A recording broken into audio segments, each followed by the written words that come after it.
முன்னாள் அமைச்சர், விருதுநகர் மேற்கு மாவட்ட கழக செயலாளர், வருங்காலத்தில் உங்கள் எல்லாருடைய பேராதரவோடு மீண்டும் அமைச்சராக காத்திருக்கும் அண்ணன் கேடிஆர் அவர்களை வருக வருக என வரவேற்று அவர்களோடு இங்கு வருகை தந்திருக்கும் தென்காசி தெற்கு மாவட்ட கழக செயலாளர் செல்வமோகன்தாஸ் பாண்டியன், வடகரை பேரூர் கழக செயலாளர் அன்பு தந்தை ஐயா, தென்காசி ஒன்றிய கழக செயலாளர் அன்பு மைத்துனர் ராமச்சந்திரன், செங்கோட்டை ஒன்றிய செயலாளர் பேரூராட்சி மன்ற தலைவர் அன்பு மைத்துனர் டாக்டர் சுசீகரன், ஏனைய பொறுப்பாளர்கள் நமது சங்கத்தின் சார்பில் உள்ள பொறுப்பாளர்கள் அண்ணன் மாற்றணியில் இருந்தாலும் இங்கிருந்து வருகை தந்திருக்கக்கூடிய அனைவருடைய பேரையும் கூறியதாக கருதி கொள்ள வேண்டும் என்று கேட்டுக்கொள்கிறேன்.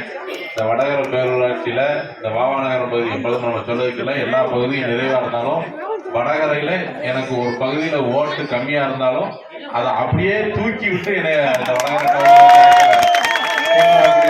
இந்த வாவாநகரம் பகுதி தந்தையார் அமைச்சராக இருக்கக்கூடிய காலத்துல இருந்து இப்ப நான் சட்டமன்ற உறுப்பினராக இருக்கக்கூடிய காலம் வரைக்கும் அந்த வடகர டவுன் பஞ்சாயத்துல ஒரு 600 ஓட்டு 700 ஓட்டு ஒரே பூத்துல லீடிங் இருக்குன்னா அது எனக்கு இந்த பூத்து தான் லீடிங் இருக்கக்கூடிய பகுதி.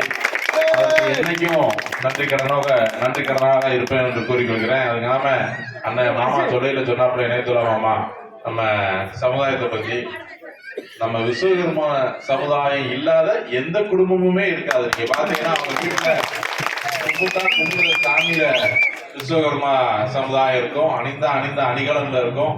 ஒரு பாத்திரத்திலிருந்து ஒரு பயன்படுத்தக்கூடிய அனைத்து பொருட்களும் இந்த சமுதாயம் இல்லைன்னா எதுவுமே இயங்காத சமுதாயம். நம்ம சமுதாயம் என்னைக்கும் எங்களுக்கு ஒரு பெரிய உயரத்துக்கு கொண்டு போய் வைத்த பகுதி இந்த பகுதி. என்னைக்கும் உங்களுக்கு நன்றி கடனோட என்னைக்கு இருப்போம். நம்ம இங்க இருக்கக்கூடிய எங்க அண்ணன்மாரெல்லாம் வருவாங்க. அப்ப அண்ணன் சொல்லல ஏற்கனவே ஒரு 10-20 நாள் இருக்கும்னு நினைக்கிறேன். ஒரு மிகப்பெரிய ஒற்றுமை நிறைந்த உங்களுடைய ஆர்ப்பாட்டத்துல ஒரு வலிமையா உள்ள ஒரு தீர்வை கண்டிருக்கோம். வரக்கூடிய காலத்திலயும் நீங்க எல்லாரும் ஒற்றுமையா இருக்கணும்.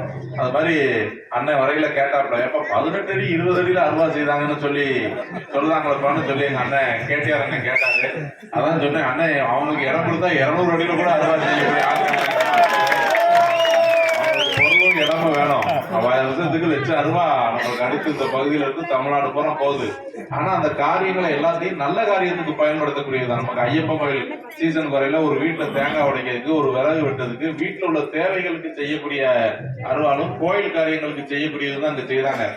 அதை சில இடங்கள்ல தவறா அதிகாரிகள் அதை தவறா நினைச்சுக்கிட்டு இதுக்கு பெரிய தடை விதிக்கணும்னு சொல்லி நிறைய முயற்சி பண்ணிட்டு இருந்தாங்க. அது அப்பவுமே நம்ம விஜயேந்திர பதாரி எஸ்பியா இருக்கையிலே ஒரு 4-5 வருஷம் எந்த விதமான பிரச்சனையும் இல்லாம இருந்துச்சு. அதுக்கு பிறகு எதுவும் இல்லாம இருந்துச்சு. இப்ப கடந்த ஒரு ஓராண்டா திரும்ப அந்த பிரச்சனைகள் லேசா விஸ்வரூபம் எடுத்துச்சு. பிறகு விஸ்வகர்மாக்கே விஸ்வரூபமானு சொல்லி அது திரும்பியும் தடைப்பட்டு மீண்டும் வெற்றிகளுக்கு வரக்கூடிய காலங்கள்ல எந்த பிரச்சனையும் இல்லாத அளவுல கொண்டு போறதுக்கு என்னைக்கும் துணை நுட்பம்னு கொடுக்கிறத, என்னைக்கும் உங்க பிள்ளையா உங்களுடைய பேராதரவோட உங்கள்கிட்ட நன்றி கடனா இருப்போம்னு சொல்லி வாய்ப்புக்கு நன்றி.